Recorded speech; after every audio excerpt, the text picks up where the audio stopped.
Welcome to our second last day of preparing our hearts for Christmas. Look, knowing that it's a crazy busy season, we've just done short devotionals towards the end of our time. But today we're looking at the role of worship in finding peace as we're in silent night and thinking about the silence and solitude, the rest that God gives, even amongst this busy season, the role of worship in finding peace. So listen to these words from Jesus. Peace I leave with you, my peace I give you. I do not give it to you as the world does.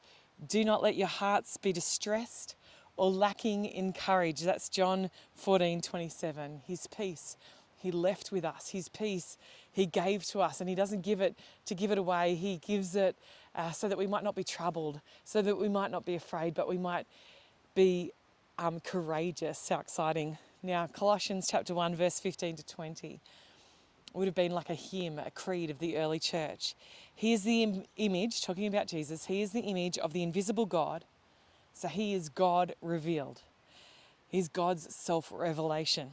The firstborn over all creation. For all things in heaven and on earth were created in him. Whether all things, whether visible or invisible, whether thrones or dominions, whether principalities or powers, all things were created through him and for him. He himself is before all things, and all things are held together in him. He is the head of the body, the church, as well as the beginning, the firstborn from the dead, so that he himself may become first in all things.